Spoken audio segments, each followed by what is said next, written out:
putting our hopper back together. So we've taken it off for cleaning and maintenance. We're going to do a 2-person lift to lift our hopper. We have these parts, our depositing rods and parts need to lift above our base heater to fall into the holes correctly and drop down onto our O-rings. Once we're on the O-rings, we'll have one person support the machine and one person line up the parts between the base heater along here and our actual hopper here. So I'm going to line that up a little bit.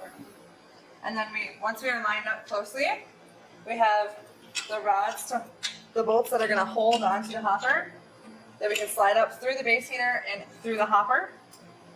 From there, we're going to put our bolts back on and snug a little before we actually tighten the hopper up. So we're taking our flat washer and putting it on, followed by our lock washer,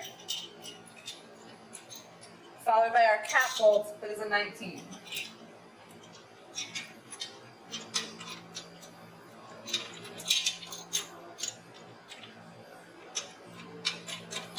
And then we're going to snug it on there enough that we can put a rod in on our hopper and see that our alignment is correct before we tighten anything on.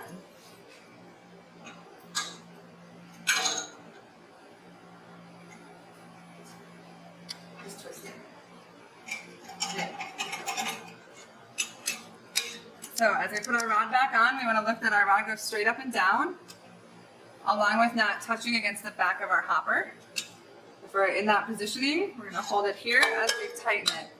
You can leave our rod in place if you want to, so you have the visual as you tighten. Tighten your side first. Chris here can do some tightening. That's good.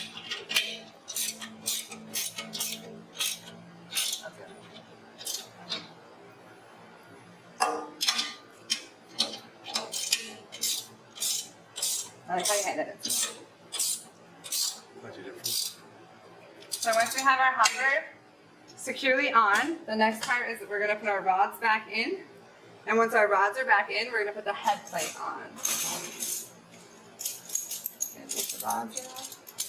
we're going to slide our rods down through the hole inside the hopper in our depositing sleeve. We don't force them, we want them to slide openly. And then we put it into the hopper head. When I choose it lined up, and I usually like the joints of the rod here to be facing forward and back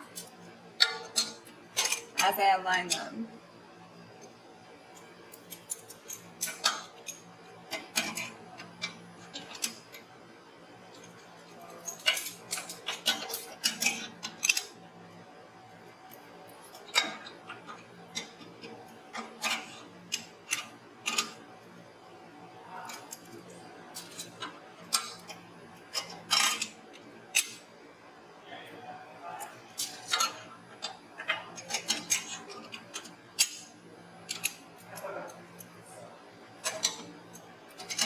And then we're going to put our head plate on here.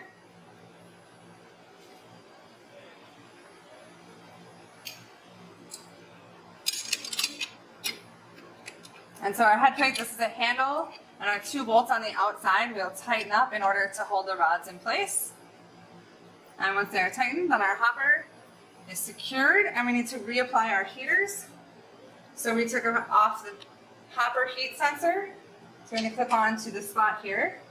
You're going to line up the small line on the sensor with the same small line on the hopper side of it as well until it clicks into place.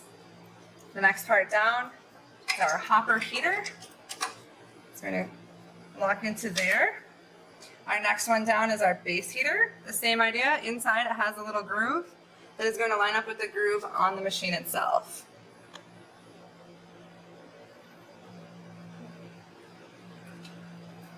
You never want to force these into place. If you're not quite lined up, you can wiggle a little bit and then it clips into place. And from there, now we're ready to turn our machine back on and make some gummies. Nice.